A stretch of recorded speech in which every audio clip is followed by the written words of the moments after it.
Good morning दोस्तों, भोजवासा से आपका एक सुबह में स्वागत है। हम लोग भोजवासा बेस कैंप में जीएम वेन के गेस्ट हाउस पे रुके थे। ये हम लोग का टेंट है। एक टेंट में 10 बेड है। इसके अलावा इसमें रूम भी है। रूम का भी चार्ज सेम है कि पर बंदा जो है 1000, चाहे आप टेंट में रुको चाहे रूम में रुको, आपको देना है। लेकिन भाई हम लोग तो कुछ अलग एक्सपीरियंस करने निकलते हैं, तो हम लोग बोले नहीं, हम लोग टेंट में रुकेंगे। अभी उतनी भीड़ है नहीं, एक्चुअली ये पीक सीजन है, इसके बावजूद अभी उतनी भीड़ है नहीं। कुछ रोल है पहलगाम अटैक का, कुछ रोल है अभी कुछ ही महीने पहले जो है महाकुंभ हुआ है। तो भाई कोई भी बंदा प्लान करता है तो 6 महीने साल भर में एक ट्रिप प्लान करता है। हर 3-4 महीने में कोई भी नया ट्रिप नहीं प्लान करता है। और इसके अलावा कुछ यहाँ के ट्रैक भी ख़राब हुए हैं, बहुत सारे लैंडस्लाइड की वजह से ट्रैक भी ख़राब हुए हैं। गोमुख का जो केवल और केवल जो बंदे गोमुख का परमिट लेते हैं, उसमें गोमुख ग्लेशियर तक नहीं जाने को मिलता है। लगभग हम लोग जब गंगोत्री बेस में थे तो वहाँ से क्या बोला था कि 500 मीटर पहले आपको ग्लेशियर दिखाएंगे। जब कनखू चेक पॉइंट पे पहुँचे तो वहाँ पे मेंशन था कि 1 किलोमीटर पहले से आपको ग्लेशियर दिखेगा अगर आप गोमुख का परमिट ले रहे हैं। और जब वो फॉरेस्ट ऑफिसर से बात किया जहाँ परमिट चेक हो रहा था कनखू पे, तो उन्होंने बोला 1.5 किलोमीटर पहले से जो है आपको गोमुख ग्लेशियर देखने को मिलेगा। अगर आप गोमुख का परमिट लिए तो, तपोवन का लिए तो नहीं। अभी हम लोग का सुबह काफ़ी अच्छा बीता है। 8 बज गए, पूरा 10 घंटे की हम लोग पूरी नींद लिए हैं। रात में 8:30 बजे से लेके सुबह लगभग 7 बजे तक हम लोग पूरा दबा के सोए हैं। सामने दिख रहा है आपको लाल बाबा का आश्रम। आप वहाँ रुक सकते हैं, खाना पीना कर सकते हैं। 600 रुपये में रुकने और खाने पीने का दोनों व्यवस्था होता है। इसके अलावा टेंट में भी रुक सकते हैं। आपको ऑलमोस्ट सभी का चार्ज यही 500 से 1000 के बीच में ही देने पड़ते हैं। हाँ, GM का कॉस्टली पड़ता है क्योंकि खाना भी इनका कॉस्टली है और रहना भी कॉस्टली है। कल रात में एक बंदा यहाँ से गोमुख के लिए गया था और वो फिर वहाँ पे गायब हो गया। शाम को जब वापस नहीं आया तो फॉरेस्ट ऑफिसर जो है यहाँ से ढूंढने निकल गए और फिर वो अभी तक बंदा मिला नहीं। हम लोग मॉर्निंग में उठे तो अचानक एक बंदा बोला कि भाई हम ही थे जो रास्ते, हम लोग पूछ रहे थे एक्चुअली कि कैसे कैसे रूट है, कितना टफ है, कैसे जाना है, कितना टाइम लगेगा। तो बंदा बोला हम ही कल गए थे जो गायब हो गए थे। अब सोचो, बंदा नीचे आ गया रात में 1 बजे। उसने पूरी कहानी बताई, क्या क्या प्रॉब्लम हुआ था ग्लेशियर में, मैं फंस गया था। तो फिर वहाँ के कुछ लोग थे, उन्होंने रेस्क्यू किया। फिर किसी तरह से मैं रात में 1 बजे बाबा जी के आश्रम में आया, वहाँ पे सो गया। ठंडी काफ़ी लग रही थी और फॉरेस्ट ऑफिसर वालों को बंदों को पता नहीं था। तो फिर जो है अभी हम लोगों ने बोला भाई जल्दी करो, तुम जाओ पहले यहाँ पे जो उनका ऑफिस है वहाँ बताओ, उनके पास जो है हॉटलाइन है, उससे वो बात करेंगे कि बंदा आ गया है। तो वो ढूंढना बंद कर देंगे, पूरा दिन वो ढूंढते रहेंगे और परेशान रहेंगे। और उसकी वजह से बाकी जो विजिटर्स हैं उनको भी परेशानी हो रही है। उनके लिए हैवी चेकिंग हो रही है, हर जगह डाइवर्ट कर रहे हैं। कहाँ चले गए थे कल कहाँ गायब हो गए थे? आपने गंगा गोमुख दर्शन करने के ऊपर चढ़े थे और बीच में रहने के पहाड़ गए बोल के रिटर्न आने के चेक कर रहे थे। वहाँ बाजू के पान के पास रुके। 4 आदमी लिफ्ट हेल्प करते बोल के सोचे और रिटर्न सिग्नल दिया। ऊपर जाकर ऐसा बोल के सेंटर आने के बाद रेड सिग्नल दिया ऐसे अच्छे नहीं गया बोल के। और रिटर्न लास्ट आने के बाद रात में आए थे यहाँ पे 1 बजे हो गए। ठीक। कहाँ से हो आप? मेरा नाम निजप्पा नागेश, हमारा अब्बा का नाम निजप्पा संगना, जहीराबाद प्रॉपर हैदराबाद के 100 किलोमीटर का रहता है। भोजवासा से तपोवन जाने के लिए इस तरह आपको नदी क्रॉस करना पड़ेगा, मैनुअल ट्रॉली, और आपको खुद खींचने भी पड़ेंगे। एक बार में 2 से 3 बंदे ही इस ट्रॉली के थ्रू जा सकते हैं, वो भी ठीक ठाक वजन वाले बंदे अगर हैं, ज़्यादा वजन वाले बंदे हैं तो मैक्सिमम 2 बंदे, अगर हल्के वजन वाले हैं तो 3 बंदे इसके थ्रू जा सकते हैं। जब आप भोजवासा से तपोवन निकलें तो कोशिश करें कि यहाँ पर आकर जल्दी से लाइन लगा लें, क्योंकि 2-2 करके बंदे जाने में बहुत समय लग जाता है। अगर आप देर कर दिए तो 1.5 से 2 घंटे और भी समय लग सकता है यहाँ आपको क्रॉस करने में।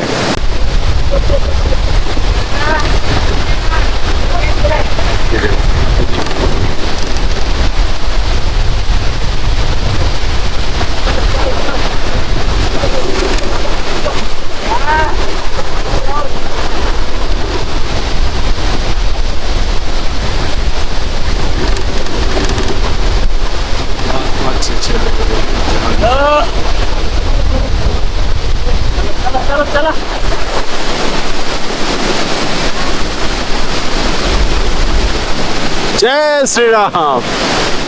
जय शिव शंभू।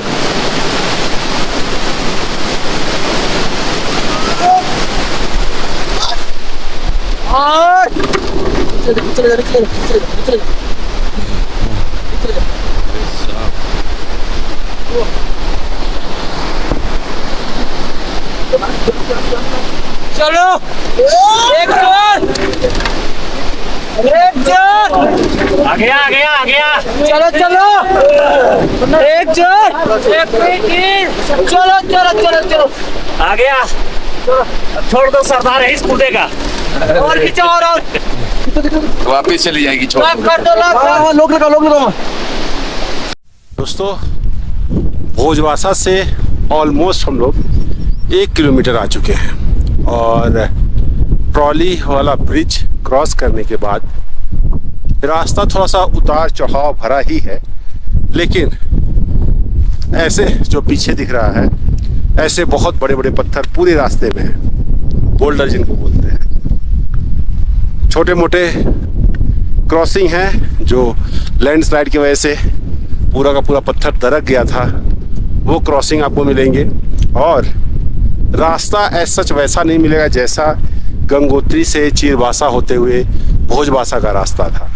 रास्ता ऐसे पगडंडियों भरा है, रास्ता आप खुद बनाते हैं। क्योंकि जब भी यहाँ पे बारिश होती है तो पूरा का पूरा ऊपर से पहाड़, ये देखो, ये पूरा का पूरा पहाड़ ये दरक कर नीचे आ जाता है। इसकी वजह से कहाँ कब रास्ता टूट जाए कह नहीं सकते।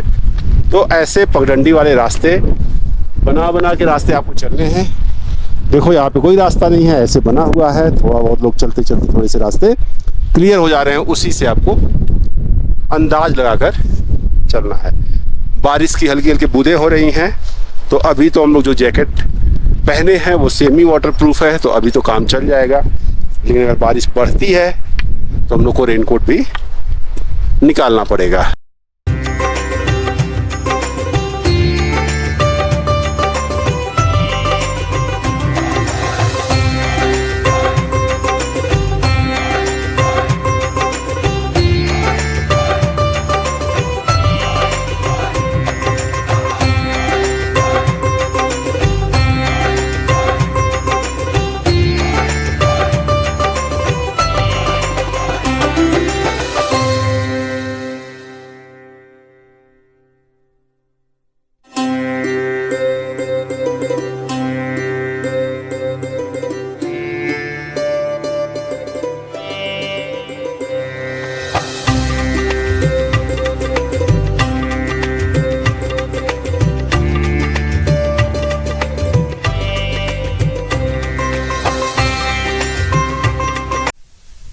लगभग 2 किलोमीटर चलने के बाद हम लोगों ने छोटा सा विश्राम लिया और साथ में कुछ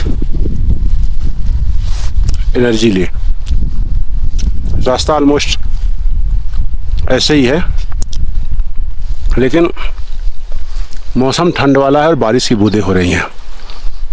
पिछली दिन का जो हम लोग का ट्रैक था, हम लोग नॉर्मल स्वेट शर्ट में ट्रैक आराम से कंप्लीट कर लिए। विंडी मौसम था, ठंडी थी, लेकिन चल जा रहा था। ये रॉकी ज़्यादा है, ये रॉकी ज़्यादा है और ठंड भी ज़्यादा है, क्योंकि हम लोग अभी -10 का जैकेट पहन के ट्रैक कर रहे हैं और ऑलमोस्ट अभी तक ऐसा नहीं लगा कि जैकेट को उतार देना चाहिए। तो इसका मतलब कि ठंडी है और कैप भी लगाए हैं। एक्चुअली ट्रैकिंग में आप अगर कैप लगा रहे हैं, इसका मतलब कि ठंडी ज़्यादा है, क्योंकि कैप जो है बहुत कंफर्टेबल नहीं होता है, हवा पास नहीं होने देता है, तो ट्रैक और थकान भरी हो जाती है। लेकिन अगर ठंडी ज़्यादा है तो कैप तो यूज करना पड़ेगा। जैसे जैसे हम लोग आगे बढ़ रहे हैं, मौसम और ख़राब होता जा रहा है। विजिबिलिटी 200 से 300 मीटर के डिस्टेंस तक रह गई है और आगे मौसम और ख़राब होने की संभावना है। पहले हम लोग जब गंगोत्री से ट्रैक की शुरुआत किए थे तो हम लोग के प्लान में ये था कि हम लोग एक दिन में जाएंगे भोजवासा बेस कैंप पे, फिर अगले दिन जल्दी निकलकर गोमुख का ट्रैक करेंगे, वापस आएंगे 12-1 बजे तक रेस्ट करेंगे, 1 घंटा भोजवासा में, और फिर क्योंकि ढलान होगी तो हम लोग वापस भोजवासा से गंगोत्री निकल जाएंगे 5 से 6 घंटे में।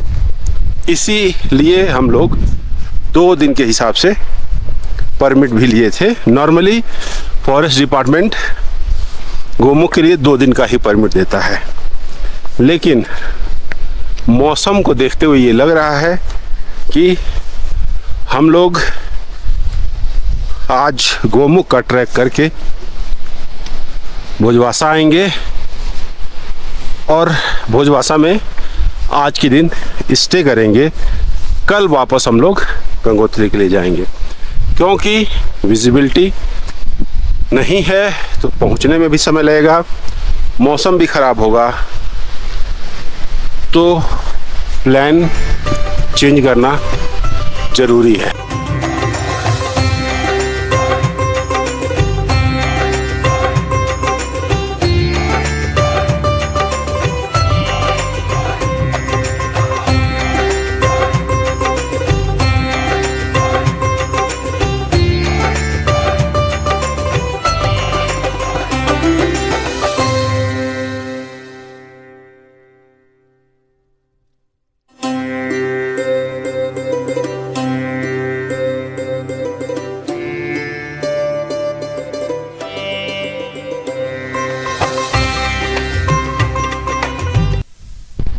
दोस्तों, रास्ते कितना भी कठिन हो, लेकिन अगर आपकी इच्छा शक्ति है तो वो रास्ते आसान हो जाते हैं, और हम लोग के साथ इच्छा शक्ति भी है और माँ गंगा का आशीर्वाद भी है।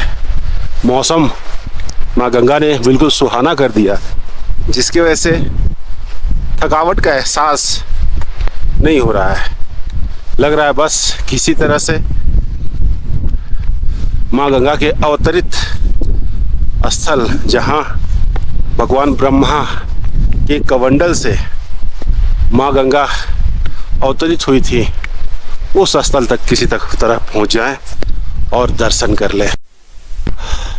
यहाँ पर कई जगह ऐसा देखने को मिल रहा है कि सामने कोई रास्ता ही नहीं है, बड़े बड़े पत्थर हैं और वहाँ से समझ में नहीं आ रहा कि फिर हम लोग किधर जाएं। जैसे अभी देखो, यहाँ पे ही हम लोग को नहीं समझ में आ रहा था कि भाई हम लोग क्या करें।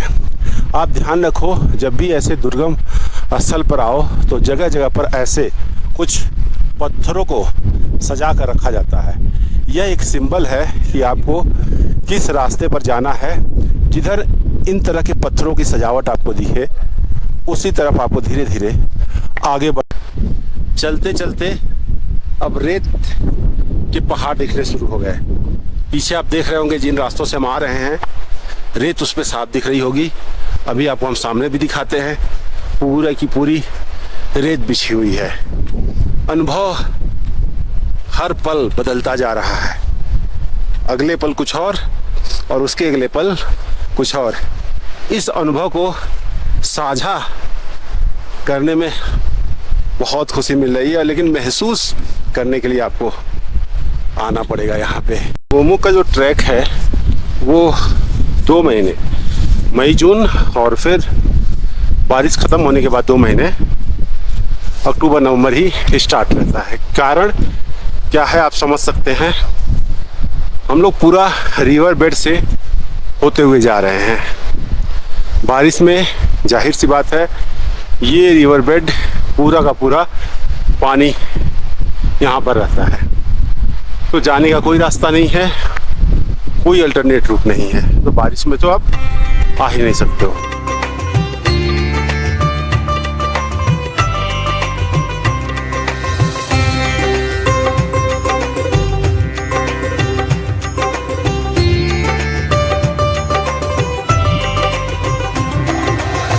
अभी यहीं से देखो भाई, कहीं दोनों तरफ कहीं भी रास्ता नहीं दिख रहा है। अगर आप अकेले हैं तो आप फंस सकते हैं। यहाँ पर नदी पार करने का कोई रास्ता नहीं दिख रहा है यार।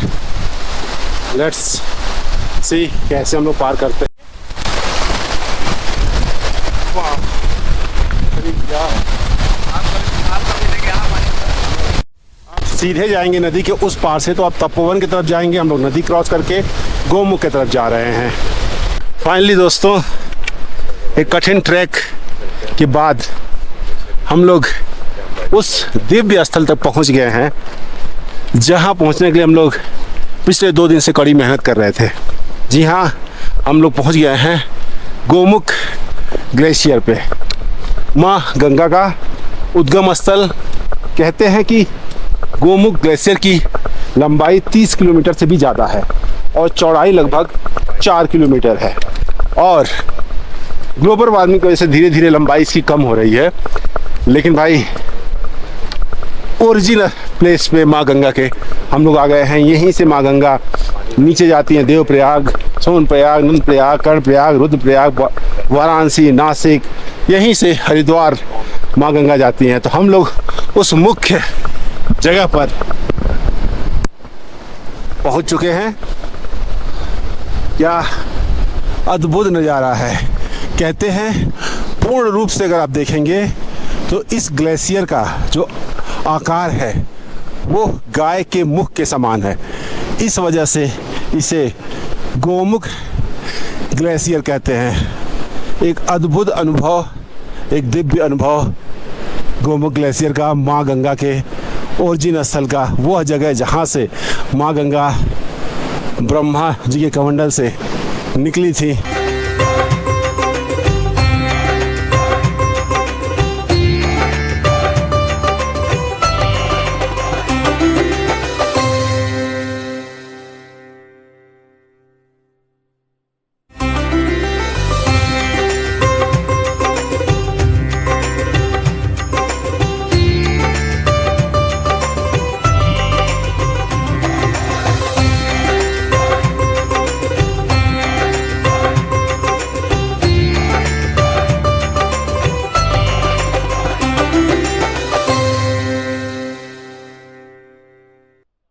इस दिव्य जगह आकर जो सुकून मिल रहा है उसका वर्णन नहीं किया जा सकता। पूरी तपस्या, पूरा मेहनत का फल मिल गया माँ गंगा के सानिध्य में आकर। क्या खूबसूरत जगह है, क्या सुकून भरा जगह है। और यहाँ पहुँचने के बाद जितने दर्द, जितनी थकान, जितनी मेहनत सब भूल जाती है। लगता है कि भाई सबका फल मिल गया, वो भी जितना सोचा था उससे कई गुना ज़्यादा फल मिला। माँ गंगा के चरणों में आकर जो सुकून मिला वो भाई बता नहीं सकते, उसको व्यक्त नहीं कर सकते। यहाँ से माँ गंगा की तेज धारा नीचे जा रही है और यहाँ देख रहे होंगे काली पहाड़ी आपको हमारे पीछे दिख रही होगी, बिल्कुल डार्क ब्लैक। इधर जहाँ एक काली पहाड़ी दिख रही है, ठीक उसके अपोजिट आप आएंगे तो देखेंगे बिल्कुल इसके विपरीत तरह की पहाड़ी आपको देखने को मिलेगी। बिल्कुल भुरभुरी मिट्टी की पहाड़ी आपको देखने को मिलेगी और बीच में माँ गंगा का गोमुख ग्लेशियर आपको देखने को मिलेगा। ये सब चीज़ें मिलाकर आपके अनुभव को कई लाख गुना बढ़ा देती हैं।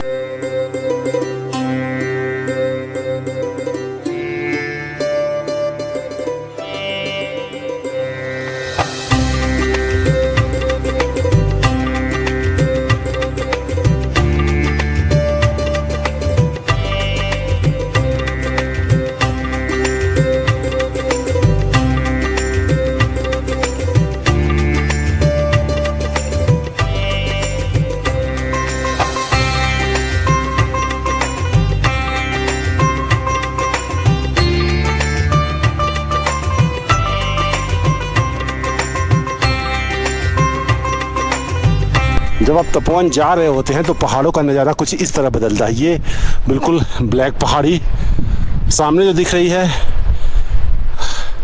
बहुत ही खूबसूरत शंकुआकार, जैसे लग रहा है भगवान ने फुर्सत से बनाया है। दरकने वाली मिट्टी वाली पहाड़ी और ये बड़े बड़े कंकड़ पत्थर पूरे रास्ते में मिलेंगे। और रास्ता नहीं है भाई। आप जब आओगे तो आधा दूरी आपको रास्ता मिलेगा, उसके बाद कोई रास्ता आपको नहीं मिलने वाला है। आपको ढूंढ ढूंढ के आना है। इसलिए कभी भी ये मत सोचो कि आप गोमुख या इसके आगे तपोवन अकेले आप जाओ, क्योंकि कोई रास्ता नहीं है। हमेशा बारिश में रास्ते ऐसे हो जाते हैं, कभी भी बारिश हो सकती है, पूरे के पूरे पत्थर आ जाते हैं रास्ते पे। इसलिए एक आपको अंदाजन से जो थोड़े बहुत पत्थर रखे गए हैं उनको देखते हुए और रास्ते बनाते हुए जाना है। यहाँ आने के बाद पता चला भाई कि क्यों परमिट जो है एक बंदे का नहीं मिल रहा था। अगर एक बंदे का परमिट दे देंगे तो इन रास्तों पे आएगा कैसे वो? कोई रास्ता ही नहीं है। 2 बंदे अगर रहेंगे तो एक दूसरे के हेल्प से कम आ सकते हैं, लेकिन एक बंदे के साथ अगर आप निकले हैं, अकेले अगर निकले हैं, तो आपके लिए बड़ी प्रॉब्लम हो सकती है। और अगर कहीं आपको आने में या जाने में देरी हो जाए, आप अकेले पड़ जाएं, तो मुश्किल है कि आप गोमुख पहुंच पाएंगे।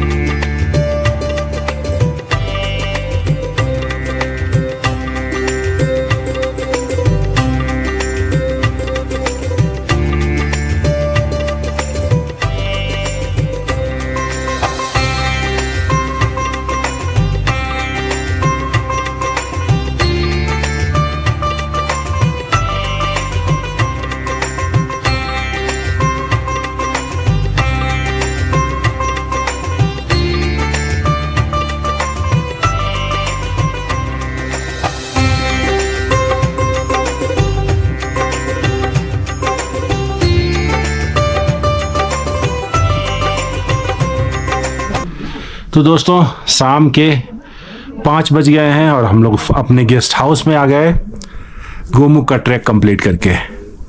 बेहतरीन ट्रैक था, नो डाउट थकावट बहुत ज़्यादा हुई क्योंकि रास्ता नहीं था। अगर ट्रैक के अनुभव की बात किया जाए तो भाई आप बिना गाइड के कभी मत जाना, क्योंकि रास्ता तो भाई कहीं है ही नहीं। कुछ दूर रास्ता है, बाकी पूरा का पूरा रिवर बेड है, और वो रिवर बेड जो है बड़े बड़े स्टोन है उस पे, और वो रास्ता जो है रिवर बेड का वो बदलता रहता है। आपको ढूंढ ढूंढ के जाना है, तो गाइड ही आपका हेल्प कर पाएगा। तो आप कोशिश करिए, कोशिश क्या करिए, हमेशा जब भी आइए आप गाइड के साथ ही आइए। दूसरा, अर्ली मॉर्निंग निकलिए, जितना अर्ली मॉर्निंग हो, क्योंकि अगर आप लास्ट में रिटर्न हो रहे हैं और आपके पास सपोर्ट नहीं है तो ये जो ट्रॉली क्रॉस करना पड़ता है ना, वो बहुत खतरनाक है भाई। मतलब दोनों तरफ बंदे रहेंगे तभी आप ट्रॉली क्रॉस कर पाएंगे, क्योंकि उधर से एक बंदा छोड़ेगा, इधर से एक बंदा क्या 2 बंदा छोड़ने वाले, 2 खींचने वाले चाहिए। और लास्ट में बंदे जब वहां से गायब हो जाते हैं तो फिर पूछो मत क्या दिक्कत होती है। हम लोग वो दिक्कत फेस किए हैं, तो लगा यार, मतलब जितनी थकावट पूरा गोमुख ट्रैक निपटा के आने में हुई, उतनी थकावट क्योंकि हम लोग लास्ट में आए तो इस ट्रॉली से इधर आने में हुई, क्योंकि इधर भी बंदे नहीं थे, उधर भी नहीं बंदे थे। रिक्वेस्ट करना, तमाम लोगों को बुलाना, खुद का एफर्ट लगाना। खैर हम लोग फाइनली समय से दिन रहते हुए अपने गेस्ट हाउस में आ गए। अभी रेस्ट करेंगे, कल जो है वापस हम लोग गंगोत्री के लिए निकलेंगे। तो आप वीडियो देखते रहिएगा, चैनल को लाइक शेयर सब्सक्राइब कर दीजिएगा। मिलते हैं नेक्स्ट वीडियो में, और ये वीडियो कैसा लगा जरूर कमेंट करके बताइएगा। Tata bye bye, see you.